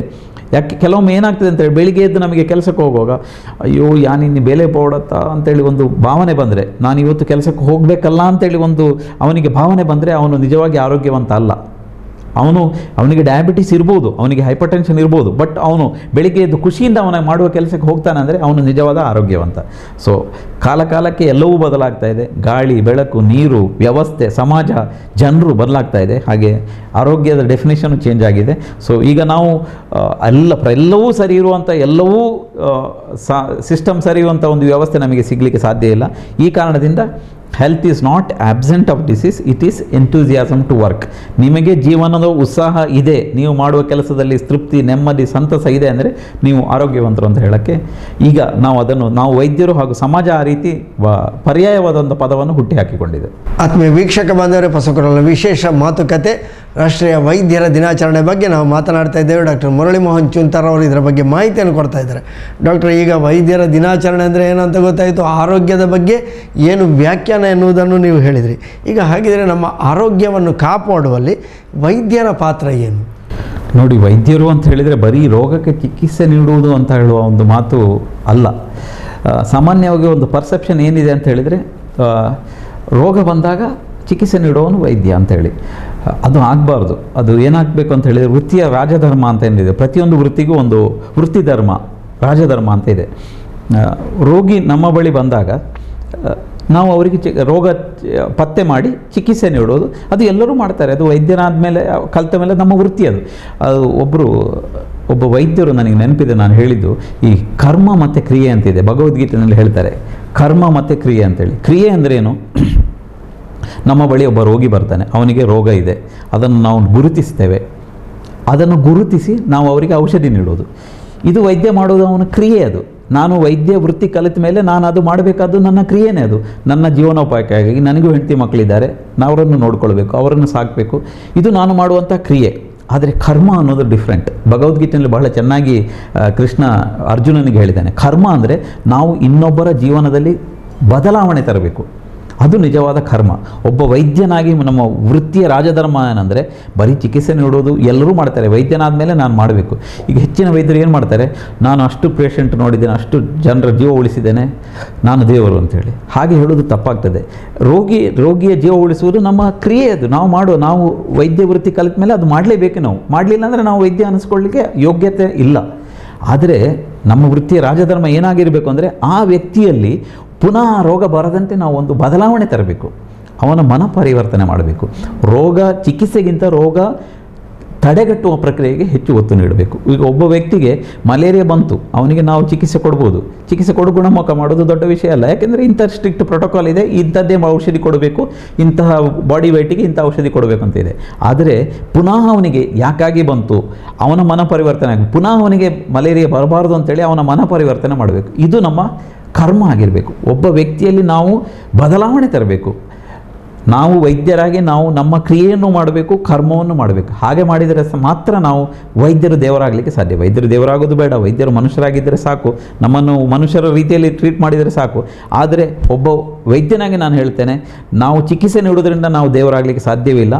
ಬಂದ ಎಲ್ಲ ರೋಗಿಗಳಿಗೆ ನಾವು ರೋಗವನ್ನು ಚಿಕಿತ್ಸೆ ಮಾಡೋದಕ್ಕಿಂತ ರೋಗ ತಡೆಗಟ್ಟುವ ಪ್ರಕ್ರಿಯೆಗೆ, ಅದು ನಾನು ಬರೀ ಮಲೇರಿಯಾ ಅಂತಲ್ಲ, ಈಗ ಒಬ್ಬ ಡಯಾಬಿಟಿಸ್ ಇರ್ಬೋದು, ಹೈಪರ್ ಟೆನ್ಷನ್ ಇರ್ಬೋದು, ಈಗ ಲೈಫ್ ಸ್ಟೈಲ್ ಡಿಸಾರ್ಡರ್ ಅಂತ ಹೇಳ್ತಾರೆ, ಹೃದಯ ಸಂಬಂಧಿ ಕಾಯಿಲೆಗಳು, ಇದೆಲ್ಲ ವ್ಯಕ್ತಿಯ ಲೈಫ್ ಸ್ಟೈಲಿಗೆ ಸಂಬಂಧಿತ ರೋಗಗಳು. ಅವನ ಜೀವನದಲ್ಲಿ ನಾವು ಅವರ ಬಳಿ ಕೂತ್ಕೊಂಡು, ನೋಡಪ್ಪ ನಿನಗೆ ಈ ಥರ ಹಾರ್ಟ್ ಅಟ್ಯಾಕ್ ಆಗಿದ್ದರೆ ಯಾಕೆ ಬಂದಿದೆ, ನಿಮ್ಮ ದೇಹದಲ್ಲಿ ಕೊಬ್ಬಿನ ಅಂಶ ಜಾಸ್ತಿ ಇದೆ, ನಿಮ್ಮ ಸೆಂಟ್ರಲ್ ಒಬೆಸಿಟಿ ಇದೆ, ನೀವು ತಿನ್ನುವ ಆಹಾರ ಚೇಂಜ್ ಮಾಡಬೇಕು, ನಿಮ್ಮ ದೈಹಿಕ ವ್ಯಾಯಾಮ ಮಾಡಬೇಕು, ನಿಮ್ಮ ಮಾನಸಿಕ ಒತ್ತಡ, ಕೆಲಸದ ಒತ್ತಡವನ್ನು ನೀವು ಕಂಟ್ರೋಲ್ ಮಾಡ್ಕೋಬೇಕು, ಇದನ್ನು ನಾವು ಮಾಡಬೇಕು. ಅಥವಾ ಡಯಾಬಿಟಿಸ್ ಇದ್ದರೆ ಅದನ್ನು ಹೇಗೆ ಕಂಟ್ರೋಲ್ ಮಾಡಬೇಕು, ಯಾವ ರೀತಿ ಆಹಾರ ಸೇವನೆ ಮಾಡಬೇಕು, ಈ ರೀತಿ ಅವರನ್ನು ನಾವು ಕೌನ್ಸಿಲ್ ಮಾಡಬೇಕು. ಹೀಗೆ ಮಾಡೋದರಿಂದ ಏನಾಗ್ತದೆ ಅಂದರೆ ಒಂದು ಸುಂದರವಾದ ಸಮಾಜ ನಿರ್ಮಾಣ ಆಗಲಿಕ್ಕೆ ಸಾಧ್ಯ ಇದೆ. ಈ ಕೌನ್ಸಿಲಿಂಗ್ ಮಾಡಿ ರೋಗ ತಡೆಗಟ್ಟುವ ಪ್ರಕ್ರಿಯೆಗೆ ನಾವು ವೈದ್ಯರಾಗಿ ನಾವು ಮಾಡಿದರೆ ಬಹುಶಃ ಅದು ನಮ್ಮ ಕರ್ಮ. ಅದನ್ನು ನಾವು ಮಾಡಿದರೆ ಬಹುಶಃ ನಾವು ವೈದ್ಯರ ಪಾತ್ರ ಸಮಾಜದಲ್ಲಿ ಈ ರೋಲು ಜಾಸ್ತಿ ಆಗಬೇಕು. ನಾವು ನಮ್ಮ ಕ್ರಿಯೆಯನ್ನು ಮಾಡಿ ರೋಗವನ್ನು ಚಿಕಿತ್ಸೆ ಮಾಡಿ, ಹೈ ಡಯಾಬಿಟಿಸ್ ಇದೆ, ಔಷಧಿ ಕೊಟ್ಟು ಅದನ್ನು ಕಂಟ್ರೋಲ್ ಮಾಡೋದು ಅದು ನಮ್ಮ ಕ್ರಿಯೆ. ನಾವು ವೈದ್ಯರಾದ ಮೇಲೆ ಅದು ಮಾಡಲೇಬೇಕು. ಆದರೆ ಈ ರೀತಿ ಒಂದು ಮನ ಪರಿವರ್ತನೆ ಮಾಡಿ ರೋಗ ತಡೆಗಟ್ಟುವ ಪ್ರಕ್ರಿಯೆಗೆ ನಾವು ಹೆಚ್ಚು ಒತ್ತು ಕೊಟ್ಟರೆ ಖಂಡಿತವಾಗಿ ಸಹ ಆ ವೈದ್ಯನಿಂದ ಒಂದು ಸುಂದರವಾದ ಸಮಾಜ ನಿರ್ಮಾಣ ಆಗಲಿಕ್ಕೆ ಸಾಧ್ಯ ಇದೆ. ಹೆಚ್ಚಿನ ಎಲ್ಲ ವೈದ್ಯರು ಮಾಡ್ತಾರೆ, 100ಕ್ಕೆ 90% ವೈದ್ಯರು ಮಾಡ್ತಾರೆ. ಈಗ ಬಹಳಷ್ಟು ಮಾತುಗಳು ಬರ್ತಾ ಇದೆ, ವೈದ್ಯರು ಧನದಾಹಿಗಳು, ವೈದ್ಯರು ಬರೀ ದುಡ್ಡಿಗಾಗಿ ಮಾಡ್ತಾರೆ, ವೈದ್ಯರು ಹಾಗೆ ಹೀಗೆ, ವೈದ್ಯರ ಮೇಲೆ ದಾಳಿ ನಡೆಯುವುದಲ್ಲ. ಎಲ್ಲ ವ್ಯವಸ್ಥೆಯಲ್ಲೂ ಇದೆ. 10% ಮಂದಿ ಕರಪ್ಟ್ ಮಂದಿ ಇದ್ದಾರೆ, ಇಲ್ಲ ಅಂತ ಹೇಳೋದಿಲ್ಲ. ಆದರೆ ನಾನು ವೈದ್ಯರ ದಿನ ನಾನು ಹೇಳೋದಿಷ್ಟೇ, ನಿಮ್ಮ ವೈದ್ಯರನ್ನು ಸಂಪೂರ್ಣವಾಗಿ ನಂಬಿ ಅವರ ಮೇಲೆ ನಿಮ್ಮ ಸಮಸ್ಯೆಗಳನ್ನು ತೆರೆದಿಡಿ. ಖಂಡಿತವಾಗಿಯೂ ಸಹ ವೈದ್ಯರು ಅವರ ಮಾಡುವ ಕ್ರಿಯೆ ಜೊತೆಗೆ ಅವರ ಕರ್ಮವನ್ನು ಸಹ ಮಾಡ್ತಾರೆ. ಮಾಡಿ ವ್ಯಕ್ತಿಯಲ್ಲಿ ಮನಪರಿವರ್ತನೆ ಆಗುವಂತೆ ಪ್ರಿವೆನ್ಷನ್ ಮಾಡಲಿಕ್ಕೆ ಹೆಚ್ಚಿನ ಒತ್ತು ಕೊಡುವ ಒಂದು ರೀತಿಯ ವ್ಯವಸ್ಥೆಗೆ ಪೂರಕವಾದಂಥ ಒಂದು ವಾತಾವರಣವನ್ನು ನಿರ್ಮಿಸಿಕೊಡಿ ಅಂತೇಳಿ ನಾನು ವೈದ್ಯರ ದಿನದಂದು ನೋಡುಗರಲ್ಲಿ ಕೇಳಲಿಕ್ಕೆ ಇಚ್ಛೆಪಡ್ತೇನೆ. ಒಬ್ಬ ರೋಗಿಯನ್ನು ರೋಗಿಯಾಗಿಯೇ ಅವನನ್ನು ಚಿಕಿತ್ಸೆ ಮಾಡುವುದಕ್ಕಿಂತ ಅವನನ್ನು ರೋಗಮುಕ್ತನನ್ನಾಗಿ ಸಮಾಜಕ್ಕೆ ಮಾಡುವುದರಲ್ಲಿ ವೈದ್ಯರದ್ದು ಬಹಳ ಪಾತ್ರ ಇದೆ. ಖಂಡಿತವಾಗಿ ಸಹ ಇದೆ. ಆ ರೀತಿಯ ವ್ಯವಸ್ಥೆ ಆಗಬೇಕು ಅಂತ ನಾನು ಹೇಳೋದು. ಬರೀ ಚಿಕಿತ್ಸೆ ಮಾಡುವುದರಿಂದ ಯಾವುದೇ ಪ್ರಯೋಜನ ಇಲ್ಲ. ಯಾಕೆಂದರೆ ರೋಗಿಯಾಗಿ ಆ 4 ದಿವಸದಲ್ಲಿ ಕಳೆದು ಪುನಃ ಅವನು ಮತ್ತೊಂದು ರೋಗದಿಂದ ಬರ್ಬೋದು. ಅವನ ಮನ ಪರಿವರ್ತನೆ ಆಗಬೇಕು, ಅವನಿಗೆ ಜೀವನ ಶೈಲಿ ಬದಲಾವಣೆ ಆಗಬೇಕು. ಹಾಗೆ ಮಾಡಿದರೆ ಒಂದು ಆರೋಗ್ಯವಂತ ಸಮಾಜ ನಿರ್ಮಾಣ ಆಗ್ಬೋದು. ಅದು ಆಗಬೇಕು, ಆ ರೀತಿಯ ವ್ಯವಸ್ಥೆ ಆಗಬೇಕು. ಅದಕ್ಕೆ ಸಹಕಾರ ನೀಡಬೇಕು ರೋಗಿಗಳು ಅಷ್ಟೇ. ವೈದ್ಯರು ಹೇಳಿದ್ದನ್ನು ಈಗ ನಾವು ವೈದ್ಯರು ನಮ್ಮ ರಾಜಧರ್ಮವನ್ನು ಪಾಲಿಸಿ ನಾವು ಹೇಳ್ತೇವೆ ನೋಡಿ ಹೀಗೆ ಮಾಡಬೇಕು ಅಂತೇಳಿ, ಅದನ್ನು ಪಾಲಿಸಬೇಕು. ಹಾಗೆ ಮಾಡಿದರೆ ಮಾತ್ರ ಒಂದು ಈ ರೋಗಿ ಮತ್ತು ವೈದ್ಯರ ನಡುವೆ ಒಂದು ಸಂಬಂಧ ಉಂಟಲ್ಲ, ಅದು ಬದಲಾಗ್ತಾ ಇದೆ, ಕಾಲಕ್ಕಾಗಿ ಬದಲಾಗ್ತಾ ಇದೆ. ಇದರ ಬಗ್ಗೆ ನಾವು ಮತ್ತೆ ಮುಂದಕ್ಕೆ ಮಾತನಾಡುವ. ಈಗ ವೈದ್ಯರು ಮತ್ತು ರೋಗಿ ಅಂತ ಹೇಳುವಾಗ ನಾವೆಲ್ಲ ಈಗಲೂ ಸ್ವಲ್ಪ ಮಟ್ಟಿಗೆ ಈಗಲೂ ಅದು ಉಳ್ಕೊಂಡು ಬಂದಿದೆ. ಈ ಕುಟುಂಬ ವೈದ್ಯ ಪದ್ಧತಿ ಒಂದು ಹಿಂದೆ ಹೇಳಿದರೆ ಒಂದು ಹಳ್ಳಿಗೆ ಒಬ್ಬರು ವೈದ್ಯರು ಅಥವಾ ಒಂದು ಮನೆಯವರು ಒಬ್ಬ ವೈದ್ಯರನ್ನೇ ನಂಬಿಕೊಂಡಿರುವಂತಹ ಪರಿಸ್ಥಿತಿ. ಯಾಕೆಂದರೆ ಆ ಗ್ರಾಮಕ್ಕೆ ಆ ಊರಿಗೆ ಒಬ್ಬ ವೈದ್ಯರಿದ್ದರೆ ಅವರನ್ನೇ ನಾವು ನಂಬಿ ಕುಟುಂಬ ವೈದ್ಯರಾಗಿ ಅವರ ಬಳಿಯಲ್ಲಿ ಚಿಕಿತ್ಸೆ ಪಡೆಯುವುದು. ಇದು ತುಂಬ ಒಳ್ಳೆಯ ಉಪಯೋಗ ಅಂತ ಹೇಳಿಕೊಂಡು ನಾವೆಲ್ಲ ಹೇಳೋದು ಕೇಳಿದ್ದೇವೆ. ಈಗ ಬದಲಾಗ್ತಾ ಇದೆ. ಈ ಕುಟುಂಬ ವೈದ್ಯ ಪದ್ಧತಿಯ ಮಹತ್ವ ಏನು? ನೋಡಿ, ಕುಟುಂಬ ವೈದ್ಯ ಪದ್ಧತಿ ನಮ್ಮ ಭಾರತದ ಒಂದು ವಿಶಿಷ್ಟವಾದಂಥ ಇದು ಜಗತ್ತಿನ ಬೇರೆ ಯಾವ ರಾಷ್ಟ್ರದಲ್ಲೂ ಇಲ್ಲ. ನಮ್ಮ ಭಾರತ ದೇಶದ ಅತ್ಯಂತ ವಿಶಿಷ್ಟವಾದಂಥ ಒಂದು ಪದ್ಧತಿ ಕುಟುಂಬ ವೈದ್ಯ ಪದ್ಧತಿ. ಈಗಲೂ ಸಹ ಇದೆ. ಗ್ರಾಮೀಣ ಪ್ರದೇಶಗಳಲ್ಲಿ ಒಬ್ಬ ವೈದ್ಯ ಇರ್ತಾನೆ. ಯಾವುದೇ ತೊಂದರೆಗಳಾದಾಗ, ಅದು ನಿಮಗೆ ಹಲ್ಲು ನೋವಿನಿಂದ ಹಿಡಿದು ಹೊಟ್ಟೆ ನೋವಿನಿಂದ ಹಿಡಿದು ಜ್ವರ, ಯಾವುದೇ ಜ್ವರ ಇದ್ದರೂ ಸಹ ಫಸ್ಟ್ ಹೋಗೋದು ವೈದ್ಯರ ಹತ್ರ. ಅವರು ವ್ಯಕ್ತಿ ಹತ್ರ ಕುಳ್ಳಿರಿಸಿ ಮಾತಾಡಿಸಿ ನಾಡಿ ಬಡಿತ ನೋಡಿ ಬೆನ್ನು ತಟ್ಟಿ 4 ಸಾಂತ್ವನದ ನುಡಿ ಹೇಳಿದಾಗ ಅರ್ಧಕ್ಕೆ ಅರ್ಧ ರೋಗ ವಾಸಿಯಾಗ್ತದೆ. ಈ ನಂಬಿಕೆಯ ಮೇಲೆ ಹಲವಾರು ರೋಗಗಳು ಗುಣಮುಖ ಆಗ್ತದೆ. ಕೆಲವೊಮ್ಮೆ ಏನೂ ರೋಗ ಇರುವುದಿಲ್ಲ. ರೋಗ ಅನ್ನೋದು 2 ರೀತಿ. ಒಂದು ದೈಹಿಕವಾದಂಥ ಒಂದು ಸ್ಥಿತಿ, ದೇಹಕ್ಕೆ ಈಗ ಜ್ವರ ಬಂದರೆ ಟೆಂಪ್ರೇಚರ್ ಜಾಸ್ತಿ ಆಗುತ್ತೆ. ಕೆಲವೊಮ್ಮೆ ಏನಾಗ್ತದೆ, ಯಾವುದೋ ಮಾನಸಿಕ ಒತ್ತಡದಿಂದ ನನಗೆ ರೋಗ ಇದೆ ಅಂತ ಭ್ರಮೆ ಬರ್ತದೆ. ಅಂತಹ ವ್ಯವಸ್ಥೆಗೆ ನೀವು ಡಾಕ್ಟರ್ ಹತ್ರ ಹೋಗಿ 5 ನಿಮಿಷ ಡಾಕ್ಟರ್ ಹತ್ರ ಮಾತಾಡಿದಾಗ ಹೆಚ್ಚಿನ ಎಲ್ಲ ರೋಗಗಳು ಅರ್ಧಕ್ಕೆ ಡಾಕ್ಟ್ರು ಚೆನ್ನಾಗಿ ಮಾತಾಡಿ ಬೆನ್ನು ತಟ್ಟಿ ನಾಡಿ ಬಡಿತ ನೋಡು ನಿಂಗೆ ಏನಿಲ್ಲ ಅಂತ ಹೇಳಿದಾಗ ಅವನಿಗೆ ಒಂದು ಮಾನಸಿಕ ನೆಮ್ಮದಿ ಸಿಗ್ತದೆ. ಮಾನಸಿಕ ಒತ್ತಡವೂ ಕೂಡ ನಮ್ಮ ಜಡತ್ವವನ್ನು ತರ್ತದಂತೆ. ಹೌದು, ಖಂಡಿತವಾಗಿ. ಸೊ ಈ ನಿಟ್ಟಿನಲ್ಲಿ ಈ ಗ್ರಾಮೀಣ ಪ್ರದೇಶಗಳಲ್ಲಿ ಇರುವಂಥ ಕುಟುಂಬ ವೈದ್ಯ ಪದ್ಧತಿ ನಮ್ಮ ಸಮಾಜದ ಆರೋಗ್ಯದ ಹಿತದೃಷ್ಟಿಯಿಂದ ಅತ್ಯಂತ ಒಳ್ಳೆಯದು. ಈಗಲೂ ಸಹ ಹೆಚ್ಚಿನ ಹಳ್ಳಿಗಳಲ್ಲಿ, ಆದರೆ ಈಗ ವ್ಯವಸ್ಥೆ ಬದಲಾಗಿದೆ. ಯಾಕೆಂದರೆ ಯಾರು ಹಳ್ಳಿನಲ್ಲಿ ಏನಾಗಿದೆ ಅಂದರೆ, ಒಂದು ಸಣ್ಣ ಜ್ವರ ಬಂದರೂ ಸಹ ಹಳ್ಳಿಯಿಂದ ಮಕ್ಕಳನ್ನು ಕರ್ಕೊಂಡು ನೇರವಾಗಿ ಪೇಟೆಗೆ ಮಂಗಳೂರಿಗೆ ಬರ್ತಾರೆ. ಮಗುವಿಗೆ ಸಣ್ಣ ಜ್ವರ ಬಂದರೂ ಸಹ ನೇರವಾಗಿ ಈಗ ಹೋಗುವುದೆಲ್ಲಿಗೆ, ಪೀಡಿಯಾಟ್ರಿಷಿಯನ್ ಹತ್ರನೇ ಸ್ಪೆಷಲಿಸ್ಟೇ ಆಗಬೇಕು. ಈಗ ಕೈಗೊಂದು ಕಾಲಿಗೊಂದು ಸ್ಪೆಷಲಿಸ್ಟ್. ಆದರೆ ಏನಾಗಿದೆ ಅಂದರೆ, ಹಿಂದಿನ ಕಾಲದಲ್ಲಿ ವೈದ್ಯರ ಸಂಖ್ಯೆನೂ ಇರಲಿಲ್ಲ. ವೈದ್ಯರ ಸಂಖ್ಯೆ ಅತಿ ವಿರಳವಾಗಿತ್ತು. ಗ್ರಾಮೀಣ ಪ್ರದೇಶಗಳಲ್ಲಿ ಮತ್ತು ನಗರ ಪ್ರದೇಶಕ್ಕೆ ಬರಲಿಕ್ಕೆ ಸಾರಿಗೆ ವ್ಯವಸ್ಥೆನೂ ಇರಲಿಲ್ಲ. ಈಗ ಏನಾಗಿದೆ, ಪ್ರತಿಯೊಬ್ಬರ ಹತ್ರ ವಾಹನ ಇದೆ, ಪ್ರತಿಯೊಬ್ಬರ ಹತ್ರ ಅನುಕೂಲ ಇದೆ, ಆರ್ಥಿಕ ಅನುಕೂಲ ಇದೆ. ಅವರಿಗೆ ಜ್ವರ ಬಂದಿದೆ ಅಂತೇಳಿ ಆದರೆ ಅವರು ಖಂಡಿತವಾಗಿ ಸಹ ಅವರು ಮತ್ತೆ ಸೆಲ್ಫ್ ಮೆಡಿಕೇಷನ್ಗೂ ಮಾಡ್ಕೊಳ್ತಾರೆ. ಹೆಚ್ಚಿನ ಎಲ್ಲ ರೋಗಗಳಿಗೆ ರೋಗಿಗಳೇ ವೈದ್ಯರಾಗ್ತಾರೆ. ಕಡಿಮೆ ಆಗದಿದ್ದಾಗ ಅವರು ಬೇಡ, MBBS ಡಾಕ್ಟ್ರು ಬೇಡ, ನಾವು ಸ್ಪೆಷಲಿಸ್ಟ್ ಹತ್ರ, ಫಿಸಿಷಿಯನ್ ಹತ್ರ ಹೋಗುವ. ಮಗುವಿಗೆ ಜ್ವರ ಬಂದಾದ ಕೂಡಲೇ, ಮಗು ಕೆಮ್ಮಿದ ಕೂಡಲೇ ಇದು ಶ್ವಾಸಕೋಶದ ತೊಂದರೆ, ನಾವು ಪಲ್ಮನಾಲಜಿಸ್ಟ್ ಹೋಗುವ, ಶ್ವಾಸಕೋಶ ತಜ್ಞರ ಬಳಿ ಹೋಗುವ. ಈ ರೀತಿ ವ್ಯವಸ್ಥೆಗೆ ನಾವು ಬಂದು ನಿಂತಿದ್ದೇವೆ. ಇದು ನಿಜವಾಗಿ ಒಳ್ಳೆಯದಲ್ಲ. ಯಾಕೆಂತ ಹೇಳಿದರೆ, ಈಗ ಸ್ಪೆಷಲಿಸ್ಟ್ಗಳು ಇಲ್ಲಿ ಅವೈಲೇಬಲ್ ಇದೆ. ಈಗ ನಮ್ಮಲ್ಲಿ ನೇರವಾಗಿ ಸ್ಪೆಷಲಿಸ್ಟಿಗೆ ಹೋಗುವಂಥ ವ್ಯವಸ್ಥೆ ನಮ್ಮ ಭಾರತದಲ್ಲಿ ಮಾತ್ರ. ಹೇಗೆ ಕುಟುಂಬ ಪದ್ಧತಿ ನಮ್ಮ ಭಾರತದಲ್ಲಿ ಇದೆಯೋ ಅದೇ ರೀತಿ ನೇರವಾಗಿ ಸ್ಪೆಷಲಿಸ್ಟಿಗೆ ಹೋಗುವುದು ಸಹ ನಮ್ಮ ಭಾರತದ ಒಂದು ದೌರ್ಭಾಗ್ಯ. ಫಾರಿನ್ ಕಂಟ್ರೀಸ್ನಲ್ಲಿ ನೀವು ತಗೊಳ್ಳಿ, ನಿಮಗೆ ಒಬ್ಬ ಸ್ಪೆಷಲಿಸ್ಟ್ ಹತ್ರ ಹೋಗಬೇಕು ಅಂತ ಹೇಳಿ ಆದರೆ ನೀವು ನೇರವಾಗಿ ಹೋಗಲಿಕ್ಕೆ ಸಾಧ್ಯವಿಲ್ಲ. ಒಂದು ಅಪಾಯಿಂಟ್ಮೆಂಟ್, ನಿಮಗೆ ಒಬ್ಬರು ಪಲ್ಮನಾಲಜಿಸ್ಟ್ ಹೋಗಬೇಕಾದ್ರೆ ನೀವು 6 ತಿಂಗಳು ಕಾಯಬೇಕು. ಅಥವಾ ನಿಮಗೆ ಆರ್ಥೋಪಿಡಿಷಿಯನ್, ನಿಮಗೆ ಕಾಲು ಆಕ್ಸಿಡೆಂಟ್ ಆಗಿ ಕಾಲು ಮುರಿತಂದ್ರೆ ನನಗೆ ಇಂಥದೇ ಆರ್ಥೋಪಿಡಿಷಿಯನ್ ಬೇಕು, ನಾನು ಅಲ್ಲೇ ಹೋಗ್ತೀನಿ ಅಂತ ಹೇಳಿದರೆ ಆಗೋದೇ ಇಲ್ಲ ಅಲ್ಲಿ. ಯಾಕೆಂದರೆ ಅಲ್ಲಿ ನ್ಯಾಷನಲ್ ಹೆಲ್ತ್ ಪಾಲಿಸಿ ಇದೆ, ಎಲ್ಲ ಇನ್ಶೂರೆನ್ಸ್ನಿಂದ ಪೇಮೆಂಟ್ ಆಗುವಂಥದ್ದು. ಸೊ ನೀವು ಫಸ್ಟು ಒಂದು ಪ್ರಾಥಮಿಕ ಹೆಲ್ತ್ ಸೆಂಟ್ರಿಗೆ ಹೋಗ್ತೀರಾ, ಅಲ್ಲಿ ಡಾಕ್ಟ್ರು ನೋಡ್ತಾರೆ, ಫಸ್ಟ್ ನರ್ಸ್ ನೋಡ್ತಾರೆ, ಆಮೇಲೆ ಡಾಕ್ಟ್ರು ನೋಡ್ತಾರೆ, ಆಮೇಲೆ ನಿಮಗೆ ಯಾವ ತೊಂದರೆ ಇದೆ, ಯಾವ ಸ್ಪೆಷಲಿಸ್ಟ್ ನೋಡಬೇಕು, ಅಗತ್ಯ ಇದೆ ಅಂತ ಹೇಳ್ತಾರೆ. ಸುಮ್ಮನೆ ಎಲ್ಲರನ್ನು ತಗೊಂಡೋಗಿ ಸ್ಪೆಷಲಿಸ್ಟಿಗೆ ತೋರ್ಸೋಕ್ಕೆ ಆಗಲ್ಲ, ಸಾಧ್ಯನೇ ಇಲ್ಲ. ಇದು ನಮ್ಮ ಭಾರತದ ಒಂದು ದೌರ್ಭಾಗ್ಯ ಅಂತಲೂ ಹೇಳ್ಬೋದು. ನಿಮಗೆ ನೀವು ಬೇಕಾದ ಡಾಕ್ಟ್ರುಗಳನ್ನು ಆಯ್ಕೆ ಮಾಡಿಕೊಂಡು ನೇರವಾಗಿ ನೀವು ಅವ್ರ ಹತ್ರನೇ ಹೋಗೋದು. ನನಗೆ ಇಂಥದ್ದೇ ಡಾಕ್ಟ್ರು ಹೋಗಬೇಕು ಅಂದರೆ ನೇರವಾಗಿ ಹೋಗಿ ನೀವು ಅಪಾಯಿಂಟ್ಮೆಂಟ್ ತಗೊಂಡು ಟ್ರೀಟ್ ಮಾಡಿಸ್ತೀವಿ. ಅದು ಸಹ ಒಂದು ವ್ಯವಸ್ಥೆಯ ಒಂದು ಈ ರೀತಿ ವ್ಯವಸ್ಥೆ ಆಗೋದರಿಂದ ನಮ್ಮ ಕುಟುಂಬ ವೈದ್ಯ ಪದ್ಧತಿಗೆ ಒಂದು ಹೊಡೆತ ಬಿದ್ದಿದೆ. ಆದರೂ ಸಹ ಗ್ರಾಮೀಣ ಪ್ರದೇಶಗಳಲ್ಲಿಯೂ ಈ ರೀತಿಯ ಕುಟುಂಬ ವೈದ್ಯ ಇನ್ನೂ ಇದೆ. ಇನ್ನೂ ಸಹ ಹೆಚ್ಚಿನ ಜನರು ನೇರವಾಗಿ ಸ್ಪೆಷಲಿಸ್ಟ್ ಹೋಗುವ ಬದಲು ಕುಟುಂಬ ವೈದ್ಯರ ಬಳಿ ಹೋಗಿ ಅವರ ನೋಡಿ ಅಗತ್ಯ ಇದ್ದಾಗ ಖಂಡಿತವಾಗಿ ಸಹ ಅವರು ರೆಫರ್ ಮಾಡ್ತಾರೆ. ಯಾಕೆಂದರೆ ಒಬ್ಬ ವ್ಯಕ್ತಿಗೆ ಕಾಲು ಮುರಿದಿದ್ದರೆ ಅವನು MBBS ಡಾಕ್ಟ್ರು ಅಲ್ಲಿ ಹಳ್ಳಿಯಲ್ಲಿ ಕೂತು ಅವನು ನಿನ್ನ ಕಾಲು ಮುರಿದಿದೆ ನಾನು ಮದ್ದು ಕೊಡ್ತೇನೆ ಅಂತ ಕೊಡೋದಿಲ್ಲ. ಅವನು ಖಂಡಿತವಾಗಿ ಸಹ ಅಗತ್ಯ ಇದ್ದಾಗ ರೆಫರ್ ಮಾಡ್ತಾನೆ. ಸೊ ಕುಟುಂಬ ವೈದ್ಯ ಪದ್ಧತಿ ಒಂದು ಸಮಾಜದ ಹಿತದೃಷ್ಟಿಯಿಂದ ಅತಿ ಉತ್ತಮ, ಅದನ್ನು ನಾವು ಫಾಲೋ ಮಾಡಬೇಕು.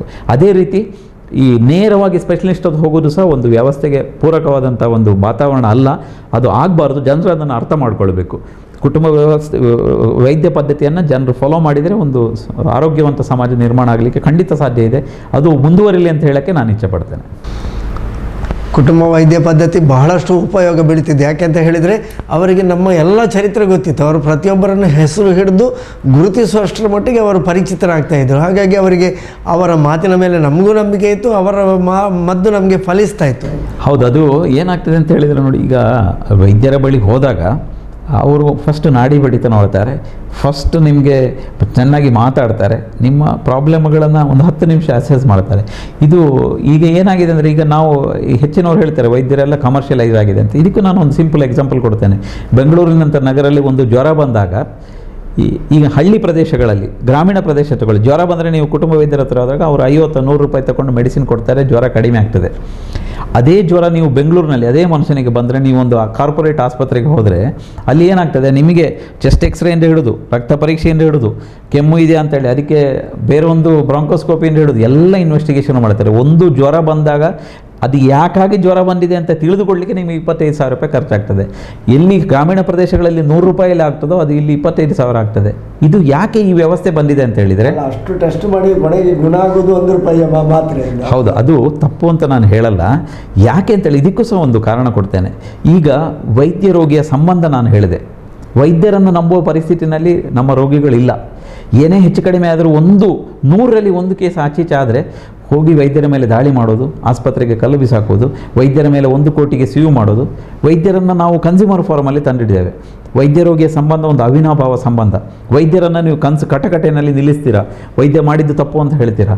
ಹಾಗೆ ಮಾಡಿದಾಗ ಸಹ ವೈದ್ಯರು ಅವರನ್ನು ಪ್ರೊಟೆಕ್ಷನ್ ಮಾಡಿಕೊಳ್ಳೋಕ್ಕೆ ಈ ಕಮರ್ಷಿಯಲೈಸ್ ಆದಾಗ, ವ್ಯಾಪಾರೀಕರಣ ಆದಾಗ ಇದು ಒಂದು ಇದರ ಇನ್ನೊಂದು ಕರಾಳ ಮುಖ. ಈ ರೀತಿ ಮಾಡಿಕೊಂಡಾಗ ನಾವು ಈಗ ನಾಳೆ ಕೋರ್ಟಿನಲ್ಲಿ ಹೋಗಿ ಲಾಯರ್ ಕೇಳ್ತಾರೆ, ಜಡ್ಜ್ ಕೇಳ್ತಾರೆ, ಅವನಿಗೆ ಯಾಕೆ ಈ ಟೆಸ್ಟ್ ಮಾಡಲಿಲ್ಲ ಅಂತೇಳಿ. ಹೌದಲ್ವ ಹೇಳಿ? ಈಗ ಜ್ವರ ಬಂದಿದೆ, ನೀವು ಯಾಕೆ ಅವನಿಗೆ ಜ್ವರ ಬರ್ಬೋದು, ಏಡ್ಸಿಂದಲೂ ಬರ್ಬೋದು, ಟೈಫಾಯ್ಡಿಂದಲೂ ಬರ್ಬೋದು, ಮಲೇರಿಯಾದಿಂದಲೂ ಬರ್ಬೋದು, ಡೆಂಗ್ಯೂ ಜ್ವರನೂ ಬರ್ಬೋದು, ಹಲವು ಕಾರಣಗಳಿಂದ ಬರ್ಬೋದು. ನಾವು ಹಾಗೆ ಅಂತೇಳಿ ಹಳ್ಳಿನಲ್ಲಿ ಎಲ್ಲ ಟೆಸ್ಟ್ ಮಾಡಲಿಕ್ಕಾಗತ್ತಾ? ಯಾವುದೋ ಒಂದು ಕಾರಣಾಂತರದಿಂದ ಪೇಟೆಯಲ್ಲಿ ಮಿಸ್ ಆಗಿದ್ದರೆ ಅದನ್ನು ಏನು ಹಿಡ್ಕೊಂಡು ಇವರು ಕೋರ್ಟಿಗೆ ಹೋಗಿ ನಮ್ಮನ್ನು ವೈದ್ಯರನ್ನು ಕಟಕಟೆಯಲ್ಲಿ ನಿಲ್ಲಿಸಿದರೆ ಅದು ಸಹ ಒಂದು ವ್ಯವಸ್ಥೆ, ಒಂದು ನಾಣ್ಯದ 2 ಮುಖಗಳು. ಈ ರೀತಿ ಆಗಬಾರ್ದು. ವೈದ್ಯ ರೋಗಿಯ ಸಂಬಂಧವನ್ನು ನಾವು ಅದೇ ರೀತಿಯಲ್ಲಿ ನೋಡಿದರೆ, ವೈದ್ಯರನ್ನು ನೀವು ಕಟಕಟೆಯಲ್ಲಿ ನಿಲ್ಲಿಸಿದರೆ ಇದೆಲ್ಲ ತೊಂದರೆಗಳು ಆಗ್ತದೆ. ಹೀಗೆ ಆಗಬಾರ್ದು. ವೈದ್ಯ ರೋಗಿಯ ಏನು ಸಂಬಂಧ ಇದೆ ಅದು ಆದರೆ ಪುನಃ ವಿಮರ್ಶಿಸಲ್ಪಡಬೇಕಾದ ಈಗ ಖಂಡಿತವಾಗಿ. ಹಾಗೆ ಆದರೆ ಒಂದು ಖಂಡಿತವಾಗಿ ಸಹ ಈ ಏನು ಗೊಂದಲಗಳಿದೆ ಅದಕ್ಕೆ ಪರಿಹಾರ ಖಂಡಿತವಾಗಿ ಸಿಗಬಹುದು ಅಂತ ಹೇಳಕ್ಕೆ ಇಚ್ಛೆ ಪಡ್ತೇನೆ. ಆತ್ಮೀಯ ವೀಕ್ಷಕ ಬಾಂಧವರೇ, ಪೊಸಕೊರಲ ವಿಶೇಷ ಮಾತುಕತೆಯಲ್ಲಿ ನಾವು ರಾಷ್ಟ್ರೀಯ ವೈದ್ಯರ ದಿನಾಚರಣೆಯ ಬಗ್ಗೆ ಮಾತನಾಡ್ತಾ ಇದ್ದೇವೆ. ಡಾಕ್ಟರ್ ಮುರಳಿ ಮೋಹನ್ ಚುಂತಾರ್ರವರು ಈ ವೈದ್ಯರ ದಿನಾಚರಣೆ, ವೈದ್ಯರ ಮತ್ತು ರೋಗಿಗಳ ಮಧ್ಯೆ ಇರುವಂತಹ ಸಂಬಂಧ, ಹೀಗೆ ಬೇರೆ ಬೇರೆ ವಿಷಯಗಳನ್ನು ನಾವು ಮಾತನಾಡ್ತಾ ಇದ್ದೇವೆ. ವೈದ್ಯರ ಮೇಲೆ ದಾಳಿಗಳು ಇತ್ತೀಚಿನ ದಿನಗಳಲ್ಲಿ ಹೆಚ್ಚಾಗುವಂತಹ ಒಂದು ಮಾತುಗಳನ್ನು ಕೇಳ್ತಾ ಇದ್ದೇವೆ. ಮೊನ್ನೆ ಒಂದು ರಾಷ್ಟ್ರೀಯ ಬಂದ್ ಕೂಡ, ವೈದ್ಯರ ಮುಷ್ಕರ ಕೂಡ ನಡೆಯಿತು. ಹೊರ ರೋಗಿಗಳನ್ನು ತಪಾಸಣೆ ಮಾಡದೇ ರೀತಿಯಲ್ಲಿ ಕಪ್ಪು ಪಟ್ಟಿ ಧರಿಸಿ ವೈದ್ಯರು ತಮ್ಮ ಪ್ರತಿಭಟನೆಯನ್ನು ರಾಷ್ಟ್ರೀಯವಾಗಿ ತೋರಿಸಿದರು. ಕಲ್ಕತ್ತಾದಲ್ಲಿ ನಡೆದಂತಹ ಘಟನೆ, ಅದಕ್ಕೆ ಎಲ್ಲ ವೈದ್ಯರು ಸ್ಪಂದಿಸಿದರು. ಅಲ್ಲಲ್ಲಿ ಇಂತಹ ಘಟನೆಗಳನ್ನು ನಾವು ಕೇಳ್ತಾ ಇದ್ದೇವೆ. ಹೀಗೆ ಆದರೆ ವೈದ್ಯರ ಮೇಲೆ ಇಂತಹ ದಾಳಿಗಳಾಗಲಿಕ್ಕೆ ಏನು ಮೂಲ ಕಾರಣ ಇರಬಹುದು? ನೋಡಿ, ಇದು ಈಗ ಬದಲಾಗುತ್ತಿರುವ ವೈದ್ಯ ರೋಗಿಯ ಸಂಬಂಧದಿಂದ ಆಗುವಂತಹ ಇದು ತೊಂದರೆಗಳು ಎಲ್ಲ ವ್ಯಾಪಾರೀಕರಣ ಆಗುವ ಕಾರಣದಿಂದ ಜನರಿಗೆ ವೈದ್ಯರ ಮೇಲೆ ಒಂದು ವಿಶ್ವಾಸ ಹೋಗುವಂಥ ಒಂದು ವ್ಯವಸ್ಥೆಗೆ ಬಂದು ನಿಂತಿದೆ. ವೈದ್ಯರ ಮೇಲೆ ದಾಳಿ ಮಾಡುವುದು ಇದು ಕಾನೂನನ್ನು ಕೈಗೆತ್ತಿಕೊಂಡ ಹಾಗೆ. ಇದು ಖಂಡಿತವಾಗಿ ಸಹ ಒಳ್ಳೆಯ ಬೆಳವಣಿಗೆ ಅಲ್ಲ. ಯಾಕೆಂತ ಹೇಳಿದರೆ ಯಾವ ವೈದ್ಯನೂ ಸಹ ತನ್ನ ರೋಗಿ ಸಾಯಬೇಕು ಅಂತೇಳಿ ಖಂಡಿತವಾಗೂ ಇಚ್ಛೆ ಪಡಲ್ಲ. ಯಾವ ವೈದ್ಯನೂ ಸಹ ತಮ್ಮ ಶತ್ರುವೇ ಬಂದರೂ ಸಹ ಅವನಿಗೆ ರೋಗ ಉಲ್ಬಣ ಆಗಲಿ ಅಥವಾ ಅವನು ಸತ್ತೋಗಲಿ ಅಂಥೇಳಿ ಯಾವ ವೈದ್ಯನೂ ಬಯಸುವುದಿಲ್ಲ. ಯಾಕೆಂದರೆ ಆ ವೈದ್ಯನ ಒಳಗೆ ಒಬ್ಬ ಮನುಷ್ಯ ಇದ್ದಾನೆ ಅನ್ನೋದನ್ನು ಅರ್ಥ ಮಾಡಿಕೊಳ್ಳಬೇಕು. ವೈದ್ಯರು ದೇವರಲ್ಲ, ಆದರೆ ವೈದ್ಯರು ಖಂಡಿತವಾಗಿ ಮನುಷ್ಯತ್ವ ಇರುವಂಥ ವ್ಯಕ್ತಿಗಳು. ಎಲ್ಲೋ 100ಕ್ಕೆ 1-2 ಅಪವಾದ ಇರ್ಬೋದು, ಇಲ್ಲ ಅಂತ ನಾನು ಹೇಳಲ್ಲ. ಎಲ್ಲ ವೈದ್ಯರು ಸಹ ಮನುಷ್ಯತ್ವ ಇರೋ ದೈವಾಂಶ ಸಂಭೂತ ಮನುಷ್ಯರು ಅಂತ ನಾನು ಹೇಳಲ್ಲ. ಆದರೆ ಸಹ ಹೆಚ್ಚಿನ 100ಕ್ಕೆ 99 ವೈದ್ಯರು ಸಹ ಪ್ರಾಮಾಣಿಕವಾಗಿ ಕೆಲಸ ಮಾಡ್ತಾರೆ. ಈ ಒಂದು ಅಪ್ರಾಮಾಣಿಕ ದನದಾಹಿ ವೈದ್ಯರನ್ನು ಹಿಡ್ಕೊಂಡು ಎಲ್ಲರನ್ನು ಒಂದೇ ಕ್ಯಾಟಗರಿಯಲ್ಲಿ ತಕ್ಕಡಿಯಲ್ಲಿ ಇಟ್ಟು ಎಲ್ಲ ವೈದ್ಯರು ಸಹ ಅದೇ ಮನೋಧರ್ಮದವರು ಅಂತ ಹೇಳೋದು ತಪ್ಪಾಗ್ತದೆ. ಇನ್ನು ವೈದ್ಯರ ಮೇಲೆ ದಾಳಿ ಮಾಡುವಂಥದ್ದು ಬಹಳ ಆತಂಕಕಾರಿ ಬೆಳವಣಿಗೆ. ಮೊನ್ನೆ ಕಲ್ಕತ್ತಾದ ಇನ್ಸಿಡೆಂಟನ್ನೇ ತೆಗೆದುಕೊಳ್ಳಿ. ಏನಾಗ್ತದೆ ಅಂತ ಹೇಳಿದರೆ, ಒಬ್ಬ ರೋಗಿ ಬಂದ ಎಲ್ಲ ರೋಗಿಗಳನ್ನು ಜೀವ ಉಳಿಸಬೇಕು ಅಂತೇಳಿ ಯಾವ ವೈದ್ಯರಿಗೂ ಸಾಧ್ಯ ಇಲ್ಲ. ವೈದ್ಯರೇನು ದೇವರಲ್ಲ. ಅಲ್ಲಿ ಆಕ್ಸಿಡೆಂಟ್ ವಿಕ್ಟಿಮ್ ಇರ್ಬೋದು, ನಾವು ನಮ್ಮ ಸೇಫ್ಟಿಯನ್ನು ನಾವು ಕಾಪಾಡಿಕೊಳ್ಬೇಕು. ಇಲ್ಲಿ ರೋಗಿ ಏನು ಮಾಡ್ತಾನೆ, ಈ ವಿಕ್ಟಿಮ್, ಆಕ್ಸಿಡೆಂಟ್ ವಿಕ್ಟಿಮು 150 ಕಿಲೋಮೀಟರ್ ವೇಗದಲ್ಲಿ ಹೆಲ್ಮೆಟ್ ಹಾಕದೆ, ರಸ್ತೆ ಸುರಕ್ಷತಾ ನಿಯಮಗಳನ್ನು ಬಿಟ್ಟು, ಮದ್ಯಪಾನ ಮಾಡಿ, ಮೊಬೈಲಲ್ಲಿ ಮಾತಾಡಿಕೊಂಡು ಗಾಡಿ ಓಡಿಸ್ತಾನೆ, ಆಕ್ಸಿಡೆಂಟ್ ಆಗತ್ತೆ. ಅಂತಹ ಜೀವನ್ಮರಣದ ಸ್ಥಿತಿಯಲ್ಲಿ ಅಂತಹ ವ್ಯಕ್ತಿಯನ್ನು ಆಸ್ಪತ್ರೆಗೆ ತರ್ತಾರೆ. ಆಸ್ಪತ್ರೆಗೆ ತಂದು ಕೂಡಲೇ ಅವನು ಎದ್ದು ಕೂತ್ಕೊಳ್ಬೇಕು ಅಂತ ಹೇಳಿದರೆ ಹೇಗೆ? ಅಂತಹ ವ್ಯಕ್ತಿ ಅಲ್ಲಿ ಆಸ್ಪತ್ರೆಯಲ್ಲಿ ತೀರೋದು, ಆಸ್ಪತ್ರೆಗೆ ಬಂದು ಅರ್ಧ ಗಂಟೆಯಲ್ಲಿ ತೀರಿ ಹೋಗ್ತಾನೆ. ಅಂತಹ ಸಂದರ್ಭಗಳಲ್ಲಿ ಅವನ ಜೀವ ಉಳಿಸಲಿಲ್ಲ, ನೀವು ಡಾಕ್ಟರ್ ಇರೋದು ಏನಕ್ಕೆ ಅಂತ ಹೇಳಿ ಡಾಕ್ಟರ್ ಮೇಲೆ ಹಲ್ಲೆ ಮಾಡೋದು, ಅದು ಮೂರ್ಖತನದ ಪರಮಾವಧಿ. ನಾವು ನಮ್ಮ ಸೇಫ್ಟಿಯನ್ನು ಕಾಪಾಡಿಕೊಳ್ಬೇಕು, ರಸ್ತೆ ಸುರಕ್ಷತಾ ನಿಯಮಗಳನ್ನು ಫಾಲೋ ಮಾಡಬೇಕು, ಹೆಲ್ಮೆಟ್ ಹಾಕಬೇಕು, ಮೊಬೈಲಲ್ಲಿ ಮಾತಾಡಬಾರ್ದು, ಮದ್ಯಪಾನ ಮಾಡಬಾರ್ದು, ಲೇನ್ ಡಿಸಿಪ್ಲಿನ್ ಫಾಲೋ ಮಾಡಬೇಕು.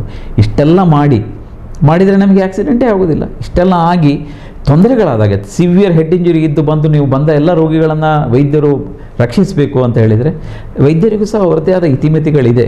ಏನೇನು ಎಷ್ಟು ತೊಂದರೆ ಇದೆ, ಎಷ್ಟು ರಕ್ತಸ್ರಾವ ಆಗಿದೆ, ಎಲ್ಲವೂ ಸಹ ನಾವು ನೋಡಬೇಕಾಗತ್ತೆ. ಒಂದು ಅವನಿಗೆ ಇರುವಂಥ ವ್ಯವಸ್ಥೆಯಲ್ಲಿ ಖಂಡಿತವಾಗಿ ಸಹ ರೋಗಿಯ ಜೀವ ಉಳಿಸಲಿಕ್ಕೆ ಪ್ರಾಮಾಣಿಕವಾದ ಪ್ರಯತ್ನ ಮಾಡ್ತಾನೆ. ಈ ರೀತಿ ವೈದ್ಯರ ಮೇಲೆ ಹಲ್ಲೆ ಮಾಡಿದರೆ ಒಬ್ಬ ವೈದ್ಯನಿಗೆ ತೊಂದರೆ, ಅವನ ಜೀವಕ್ಕೆ ಹಾನಿಯಾಗ್ತದೆ ಹೊರತು ಅದರಿಂದ ಯಾವುದೇ ರೀತಿಯ ಸಮಸ್ಯೆಗಳು ಪರಿಹಾರ ಆಗುವುದಿಲ್ಲ, ಸಮಸ್ಯೆ ಉಲ್ಬಣ ಆಗ್ತದೆ. ಮೊನ್ನೆ ನಡೆದಿದ್ದು ಅಷ್ಟೇ ಈ ರೀತಿಯ ಒಂದು ವ್ಯವಸ್ಥೆ ಆಗಿದೆ.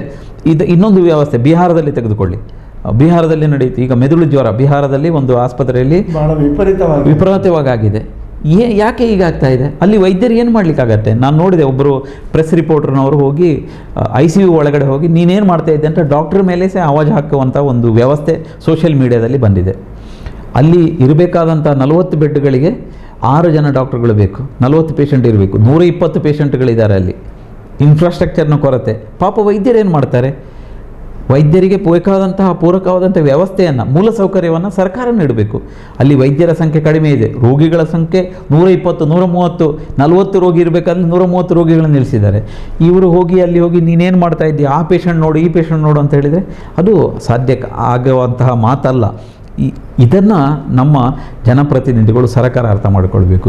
ಈ ಆರೋಗ್ಯ ಅನ್ನೋದು ನಾವು ಬರೀ ಆಸ್ಪತ್ರೆ ಕಟ್ಟಿಸುವುದು, ಜನರಿಗೆ ಔಷಧಿ ನೀಡುವುದು ಇದು ಅಲ್ಲ. ನಾನು 500 ಬೆಡ್ ಆಸ್ಪತ್ರೆ ಕಟ್ಟಿಸಿದ್ದೇನೆ, ಎಲ್ಲರಿಗೂ ಸಹ ಆರೋಗ್ಯ, ಎಲ್ಲರಿಗೂ ಎಲ್ಲ ಕಾಲದಲ್ಲಿ ಆರೋಗ್ಯ, ಮತ್ತು ಜನರಿಗೆ ಔಷಧಿಗಳನ್ನು ಉಚಿತವಾಗಿ ಎಲ್ಲ ಕಡೆ ಕೊಡ್ತೇವೆ. ಅದರಿಂದ ಸಮಾಜದ ಆರೋಗ್ಯವನ್ನು ಸೃಷ್ಟಿಸಲಿಕ್ಕೆ ಸಾಧ್ಯ ಇಲ್ಲ. ರೋಗಿಗಳ ಸಂಖ್ಯೆ ಜಾಸ್ತಿ ಆಗ್ಬೋದೇ ಹೊರತು, ನೀವು 500 ಬೆಡ್ ಹಾಸ್ಪಿಟ್ಲ್ ಓಪನ್ ಮಾಡಿದರೆ ಎಲ್ಲ 500 ಬೆಡ್ಡಲ್ಲಿ ರೋಗಿಗಳು ಇರ್ಬೋದು, ಜನರಿಗೆ ಚಿಕಿತ್ಸೆ ಸಿಗ್ಬೋದು ಹೊರತು. ಆದರೆ ನಮಗೆ ರೋಗಿಗಳು ನಿರ್ಮಾಣ ಆಗಬಾರ್ದು ಅಂತ ಹೇಳಿದರೆ ನಾವು ಮೂಲಸೌಕರ್ಯವನ್ನು ಕೊಡಬೇಕು. ಒಳ್ಳೆ ಗಾಳಿ, ಒಳ್ಳೆ ಬೆಳಕು, ಒಳ್ಳೆ ನೀರು. ಇಲ್ಲಿ ನಿಮಗೆ ಸ್ಯಾನಿಟೇಷನ್ ವ್ಯವಸ್ಥೆ ಎಲ್ಲಿದೆ? ಬಿಹಾರದಲ್ಲಿ ಆಗಿರುವ ತೊಂದರೆ ಅದುವೇ. ಅಲ್ಲಿ ಸೊಳ್ಳೆಗಳ ಉತ್ಪಾದನೆ ಆಗ್ತಾ ಇದೆ, ವೈರಾಣು ಉತ್ಪಾದನೆ ಯಾಕೆ ಆಗ್ತಾ ಇದೆ? ಸರಿಯಾದ ಕಲುಷಿತವಾದಂಥ ನೀರಿದೆ, ಒಳ್ಳೆ ನೀರಿಲ್ಲ, ಒಳ್ಳೆ ಗಾಳಿ ಇಲ್ಲ, ಸ್ವಚ್ಛತೆಗೆ ಆದ್ಯತೆ ನೀಡುವುದಿಲ್ಲ. ಇನ್ಫ್ರಾಸ್ಟ್ರಕ್ಚರನ್ನು ಕೊಡಿ, ಪರಿಸರವನ್ನು ಚೆನ್ನಾಗಿಡಿ, ಆವಾಗ ತನ್ನಿಂತಾನೇ ರೋಗ ಕಂಟ್ರೋಲಿಗೆ ಬರ್ತದೆ. ಅದು ಬಿಟ್ಬಿಟ್ಟು ನೀವು ಇಲ್ಲಿ ಇಷ್ಟು 120 ಪೇಷಂಟ್ ಇದ್ದಾರೆ, ರೋಗಿಗಳನ್ನು ನೋಡಲಿಕ್ಕೆ ವೈದ್ಯರಿಲ್ಲ ಅಂತೇಳಿ ವೈದ್ಯರನ್ನು ನೀವು ICUಗೆ ಹೋಗಿ ಅವರನ್ನು ವಾಚಾಮಗೋಚರವಾಗಿ ಬೈದು ಅದನ್ನು ಸೋಷಿಯಲ್ ಮೀಡಿಯಾದಲ್ಲಿ ಹಾಕಿದರೆ ಯಾವ ವೈದ್ಯರಿಗೂ ಸಹ ಇಷ್ಟ ಆಗಲಿಕ್ಕಿಲ್ಲ. ಅದು ಮಾಡುವುದು ತಪ್ಪು, ಅದನ್ನು ನಾನು ಖಂಡಿಸಬೇಕು. ಜನರು ಅರ್ಥ ಮಾಡಿಕೊಳ್ಬೇಕು. ವೈದ್ಯರಿಗೆ ಅವರದ್ದೇ ಆದ ಇತಿಮಿತಿಯೊಳಗೆ ಅವರು ಚಿಕಿತ್ಸೆ ನೀಡ್ತಾರೆ. ಅವರಿಗೆ ಸಂಪೂರ್ಣ ಸ್ವಾತಂತ್ರ್ಯವನ್ನು ನೀಡಿ, ಅವರಿಗೆ ಬೇಕಾದಂಥ ಸೌಕರ್ಯಗಳನ್ನು ನೀಡಿ, ಖಂಡಿತವಾಗಿ ಸಹ ಎಲ್ಲ ರೋಗಿಗಳನ್ನು ಉಳಿಸಲಿಕ್ಕೆ ಪೂರಕವಾದಂಥ ವ್ಯವಸ್ಥೆಯನ್ನು ವೈದ್ಯರು ಮಾಡ್ತಾರೆ. ವೈದ್ಯರ ಕೈಕಾಲುಗಳನ್ನು ಕಟ್ಟಿ ಹಾಕಿ ನೀವು ಅವ್ರನ್ನ ಕನ್ಸ್ಯೂಮರ್ ಫೋರಮಲ್ಲಿ ತಂದು ನಿಲ್ಲಿಸ್ತೀರಾ, ಅವರನ್ನು ನೀವು ಬೇರೆ ಬೇರೆ ರೀತಿಯ ತೊಂದರೆ ಇನ್ಫ್ರಾಸ್ಟ್ರಕ್ಚರ್ಗಳನ್ನು ಕೊಡೋದಿಲ್ಲ. ಒಬ್ಬ ಗ್ರಾಮೀಣ ಪ್ರದೇಶಗಳಲ್ಲಿ ಡಾಕ್ಟ್ರಿಗೆ ಹೋಗೋದಿಲ್ಲ ಅಂತೇಳಿ ಒಂದು ವ್ಯವಸ್ಥೆ, ಒಂದು ದೂರು ಇದೆ, ಗ್ರಾಮೀಣ ಪ್ರದೇಶಗಳಿಗೆ ವೈದ್ಯರು ಹೋಗೋದಿಲ್ಲ ಅಂತ. ಒಂದು PHನಲ್ಲಿ, ಪ್ರೈಮರಿ ಹೆಲ್ತ್ ಸೆಂಟರ್ನಲ್ಲಿ ನೀವು ಅಥವಾ ಕಮ್ಯುನಿಟಿ ಹೆಲ್ತ್ ಸೆಂಟರ್ಗಳಲ್ಲಿ ನೀವು ಒಬ್ಬರು ಗೈನಕಾಲಜಿಸ್ಟನ್ನು ತಗೊಂಡೋಗಿ ಹಾಕಿದರೆ ಅಥವಾ ಒಬ್ಬ ಸರ್ಜನನ್ನು ತಗೊಂಡೋಗಿದ್ರೆ ಅವನೇನು ಮಾಡ್ತಾನೆ?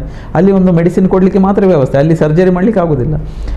ಎಲ್ಲಿ ಯಾರು ಇರಬೇಕು ಅಂತಹ ಒಂದು ಪೂರಕವಾದ ವ್ಯವಸ್ಥೆಯನ್ನು ನಿರ್ಮಾಣ ಮಾಡಿದರೆ ಖಂಡಿತವಾಗಿಯೂ ಸಹ ಒಂದು ಸಮಾಜಕ್ಕೆ ಪೂರಕವಾದಂಥ ಚಿಕಿತ್ಸೆ ನೀಡಲಿಕ್ಕೆ ವೈದ್ಯರಿಗೆ ಸಾಧ್ಯ ಆಗ್ಬೋದು.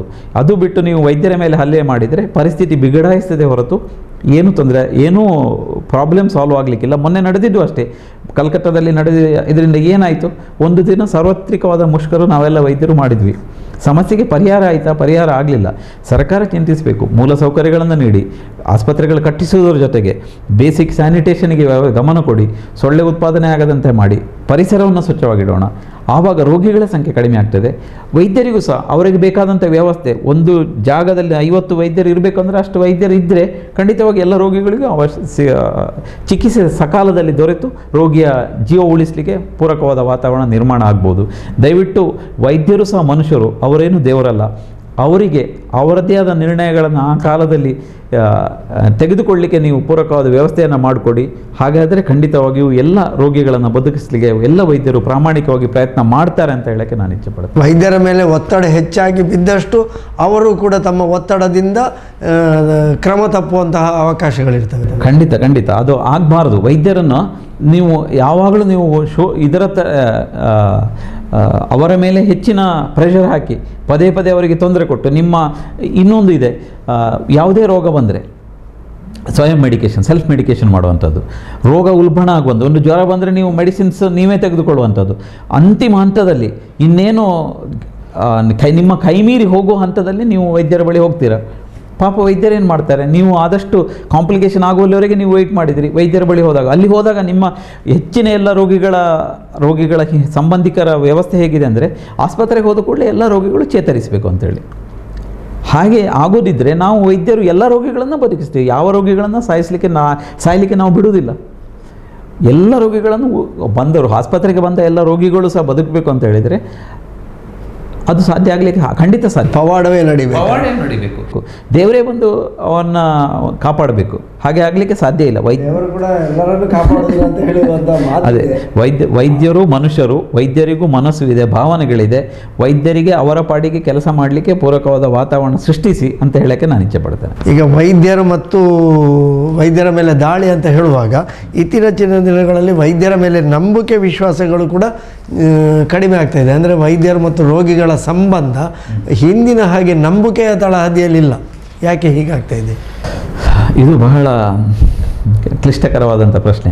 ಯಾಕೆ ವೈದ್ಯರ ಮೇಲೆ ನಂಬಿಕೆ ಹೋಗ್ತಾ ಇದೆ ಅದು ಅರ್ಥ ಆಗದಂತಹ ಪ್ರಶ್ನೆಯಾಗಿದೆ.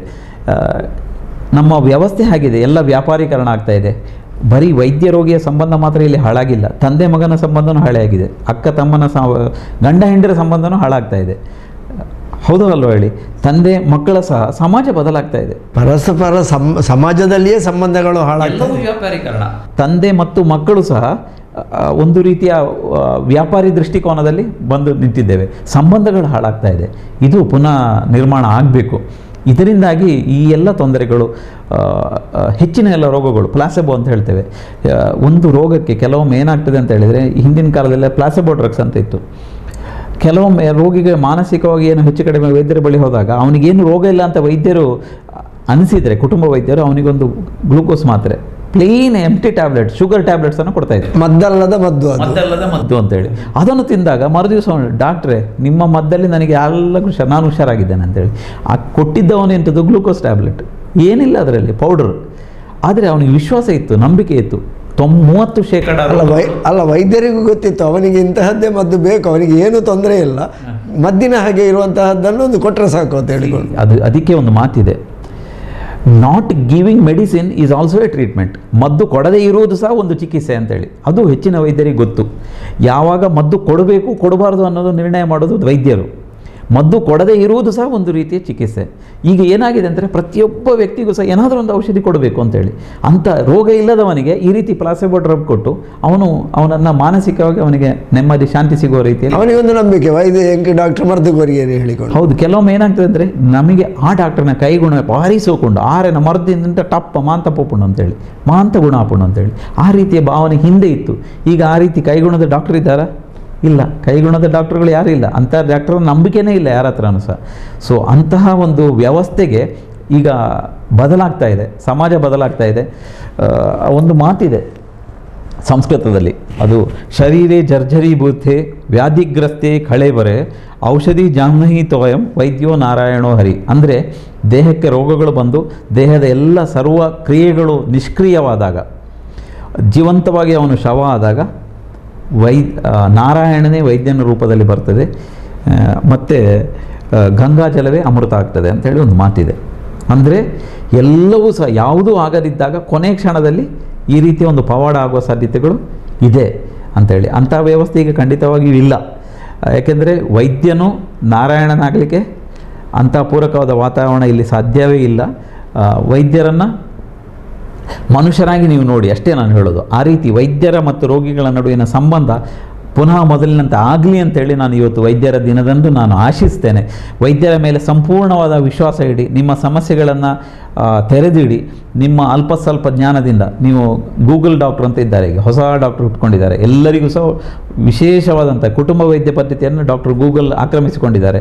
ಯಾವುದೇ ರೋಗಕ್ಕೆ ನಿಮಗೆ ಚಿಕಿತ್ಸೆ ಇದೆ, ಅದರಲ್ಲಿ ಯಾವುದೇ ರೋಗಕ್ಕೆ ಚಿಕಿತ್ಸೆ ಇದೆ. ನೀವು ಯಾವುದೇ ರೋಗ ಹಾಕಿ ಡಾಕ್ಟರ್ ಗೂಗಲ್ ಹತ್ರ ಕೇಳಿದರೆ ಪರಿಹಾರ ಕೊಡ್ತಾರೆ, ನೀವು ಅದನ್ನು ಮಾಡ್ಕೋತೀರ. ಸೊ ಅದನ್ನು ತಪ್ಪಿಸಬೇಕು, ಅದನ್ನು ಮಾಡಬಾರ್ದು. ಹಾಗೆ ಮಾಡಿ ನೀವು ನಿಮ್ಮ ವೈದ್ಯರ ಮೇಲೆ ಅದರ ಬಗ್ಗೆ ಮಾತಾಡಲಿಕ್ಕೆ ಹೋದರೆ ಮತ್ತಷ್ಟು ಉಂಟು. ಈಗ ಎಲ್ಲ ಆನ್ಲೈನಲ್ಲಿ ಔಷಧಿಗಳು ಮಾರಾಟ ಮಾಡ್ತಾ ಇದ್ದಾರೆ.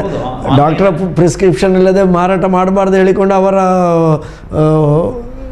ಸಂಘಟನೆಗಳು ಒತ್ತಾಯಿಸ್ತಾ ಇವೆ. ಎಲ್ಲವೂ ತಂದೆ ತಾಯಿ ಬಿಟ್ಟು ಬೇರೆಲ್ಲ ನಿಮಗೆ ಆನ್ಲೈನಲ್ಲಿ ಸಿಗ್ತದೆ. ನಿಮಗೆ ಏನು ಬೇಕು ನೀವು ಆನ್ಲೈನಲ್ಲಿ ಆರ್ಡರ್ ಮಾಡಿದರೆ ಡ್ರಗ್ಸ್ ಇರ್ಬೋದು, ಮೆಡಿಸಿನ್ಸ್ ಇರ್ಬೋದು, ಎಲ್ಲವೂ ಸಿಗ್ತದೆ ನಿಮಗೆ ಮದುವೆ ಸಹ ಆನ್ಲೈನಲ್ಲೇ ಆಗ್ತದೆ. ಸೊ ಅಂಥ ವ್ಯವಸ್ಥೆಗೆ ನಾವು ಬಂದು ತಲುಪಿದ್ದೇವೆ. ಸೊ ಇವತ್ತು ವೈದ್ಯರ ದಿನದಂದು ನಾನು ನಮ್ಮ ಕೇಳುಗರಲ್ಲಿ, ನಮ್ಮ ನೋಡುಗರಲ್ಲಿ ಹೇಳುವುದಿಷ್ಟೇ, ನಿಮ್ಮ ವೈದ್ಯರ ಮೇಲೆ ಸಂಪೂರ್ಣವಾದಂತಹ ಭರವಸೆ ಇಡಿ. ನಿಮ್ಮ ಸಮಸ್ಯೆಗಳನ್ನು ತೆರೆದಿಡಿ. ನಿಮ್ಮ ಎಲ್ಲ ಕ್ವಶನ್ಗಳನ್ನು, ಡೌಟ್ಗಳನ್ನು, ಸಂಶಯಗಳನ್ನು ವೈದ್ಯರ ಬಳಿ ಕೇಳಿ. ಒಂದು ಮಾತಿದೆ, ಕೆಲವು ವೈದ್ಯರು ಮಾತಾಡೋದಿಲ್ಲ, ಸರಿಯಾಗಿ ರೆಸ್ಪಾಂಡ್ ಮಾಡೋದಿಲ್ಲ ಅಂತೇಳಿ. ಅದು ಸಹ ಸತ್ಯ, ಇಲ್ಲ ಅಂತ ಹೇಳೋಕ್ಕಾಗಲ್ಲ. ಯಾಕೆಂದರೆ ವೈದ್ಯರಿಗೂ ಅವರು ಮನುಷ್ಯರೇ, ಅವರಿಗೆ ಯಾರಾದಂಥ ಒತ್ತಡಗಳು ಇರ್ತದೆ. ಆದರೆ ಹೆಚ್ಚಿನ ಎಲ್ಲ ವೈದ್ಯರು ಖಂಡಿತವಾಗಿ ನಿಮ್ಮ ಎಲ್ಲ ಪ್ರಶ್ನೆಗಳಿಗೆ ಉತ್ತರ ಹೇಳ್ತಾರೆ. ಅವರ ಸಮಸ್ಯೆಗಳಿಗೆ, ನಿಮ್ಮ ಏನೇ ತೊಂದರೆಗಳಿದ್ದರೆ ಅವರನ್ನು ತೆರೆದಿಡಿ, ಅವರು ಹೇಳ್ತಾರೆ, ಪರಿಹಾರ ನೀಡ್ತಾರೆ. ಅವರು ನೀಡಿದ ಔಷಧಿಯನ್ನು ನೀವು ಈಗ ಇನ್ನೊಂದು ಏನಾಗಿದೆ ಅಂತ ಹೇಳಿದರೆ, ನಮ್ಮ ಎಲ್ಲ ರೋಗಿಗಳಿಗೂ ಸಹ ಬೆಳಿಗ್ಗೆ ಜ್ವರ ಬಂದಿರ್ತಾರೆ, ಒಂದು ವೈದ್ಯರ ಬಳಿ ಹೋಗಿರ್ತಾರೆ, ಸಾಯಂಕಾಲ ಆಗೋ ಜ್ವರ ಕಡಿಮೆ ಆಗಲಿಲ್ಲ ಅಂದರೆ ಇನ್ನೊಂದು ಡಾಕ್ಟರ್ ಬಳಿ ಹೋಗುವಂಥದ್ದು, ಮತ್ತೊಂದು ಡಾಕ್ಟರ್ಗಳು ಅರ್ಣಮರ್ದ ಸರಿ ಇಜ್ಜಿಬೇತ ಕಡೆಗೆ ಹೋಗಿ ಹೇಳಿ ಮತ್ತೆ ಪದೇ ಪದೇ ವೈದ್ಯರನ್ನು ಬದಲು ಮಾಡುವುದು. ನಿಮ್ಮ ಕುಟುಂಬ ವೈದ್ಯ ಪದ್ಧತಿಯ ವಿಶೇಷತೆ ಅಂದರೆ ನೀವು ಒಮ್ಮೆ ವೈದ್ಯರ ಬಳಿ ಹೋಗಿ ನಿಮ್ಮ ಎಲ್ಲ ಸಮಸ್ಯೆಗಳನ್ನ ಹೇಳ್ಕೊಂಡ್ರೆ, ನಿಮಗೆ ಡಯಾಬಿಟಿಸ್ ಇದ್ದರೆ ಅಥವಾ ಹೈಪರ್ ಟೆನ್ಷನ್ ಇದ್ದರೆ, ಯಾವುದೇ ರೋಗ ಇದ್ದರೆ ನೆಕ್ಸ್ಟ್ ಟೈಮ್ ಬಂದಾಗ ಅವ್ರಿಗೆ ಗೊತ್ತಿರುತ್ತೆ, ಈರೆಗ ಆ ರೋಗ ಉಂಡತ್ತಾ, ಆ ಮರದ ಆಪುಜ್ಯತೆ ಈರೆಗ ಅಂತೇಳಿ ಗೊತ್ತು. ಇದು ನಾವು ದಿನಕ್ಕೊಂದು ವೈದ್ಯರ ಬಳಿ ಹೋದರೆ ನಿಮ್ಮ ಎಲ್ಲ ಹಿಸ್ಟ್ರಿಗಳನ್ನು, ಫ್ಯಾಮಿಲಿ ಹಿಸ್ಟ್ರಿ ಇರ್ಬೋದು, ಡ್ರಗ್ ಹಿಸ್ಟ್ರಿ ಇರ್ಬೋದು, ಎಲ್ಲವನ್ನು ನೀವು ಪ್ರತಿಯೊಂದು ಸಹ ಹೇಳಬೇಕಾಗತ್ತೆ. ಸೊ ಪದೇ ಪದೇ ವೈದ್ಯರನ್ನು ಬದಲು ಮಾಡಬೇಡಿ. ನಿಮ್ಮ ವೈದ್ಯರ ಮೇಲೆ ಸಂಪೂರ್ಣ ವಿಶ್ವಾಸ ಇಡಿ. ನಿಮ್ಮ ವಿಶ್ವಾಸಕ್ಕೆ ಯಾವತ್ತೂ ಧಕ್ಕೆ ಬರಲ್ಲ. ಇವತ್ತು ವೈದ್ಯರ ದಿವಸ ನಾನು ಹೇಳ್ತಾ ಇದ್ದೀನಿ, ನಿಮ್ಮ ವೈದ್ಯರು ನಿಮ್ಮ ಒಳಿತಿಗಾಗಿಯೇ ಔಷಧಿ ನೀಡುತ್ತಾರೆ ಹೊರತು ನಿಮಗೆ ತೊಂದರೆ ಆಗಲಿ, ನಿಮ್ಮ ರೋಗ ಉಲ್ಬಣಗೊಳ್ಳಲಿ ಅಂತ ಹೇಳಿ ಔಷಧಿ ಕೊಡುವಂಥ ಯಾವ ಒಂದು ವೈದ್ಯರೂ ಸಹ ಈ ಜಗತ್ತಿನಲ್ಲಿ ಇಲ್ಲ. ನಿಮ್ಮ ವಿಶ್ವಾಸಕ್ಕೆ ಧಕ್ಕೆ ಬರಲ್ಲ. ಖಂಡಿತವಾಗಿಯೂ ವೈದ್ಯರ ಮೇಲೆ ಇಟ್ಟಂಥ ವಿಶ್ವಾಸ ಖಂಡಿತವಾಗಿಯೂ ಸಹ ನಿಮ್ಮ ರೋಗ ಗುಣಮುಖ ಆಗಲಿಕ್ಕೆ ಕಾರಣ ಆಗ್ತದೆ ಅಂತ ಹೇಳೋಕ್ಕೆ ನಾನು ಇಚ್ಛೆ ಪಡ್ತೇನೆ. ಕೊನೆಯದಾಗಿ ವೈದ್ಯರ ದಿನಾಚರಣೆಯಲ್ಲಿ ಏನು ವಿಶೇಷ ಸಂದೇಶ? ವೈದ್ಯರನ್ನು ನೀವು ದೇವರಾಗಿ ನಮ್ಮನ್ನು ಪೂಜೆ ಮಾಡಬೇಕು ಅಂತ ನಾನು ಹೇಳಲ್ಲ. ವೈದ್ಯರಿಗೂ ಸಹ ಅವರದ್ದೇ ಆದಂಥ ಒಂದು ಭಾವನೆಗಳಿದೆ, ಅವರಿಗೂ ಸಹ ಪರ್ಸ್ನಲ್ ಲೈಫ್ ಇದೆ, ಅವರಿಗೂ ಸಹ ಒಂದು ಅವರ ಸ್ಪೇಸನ್ನು.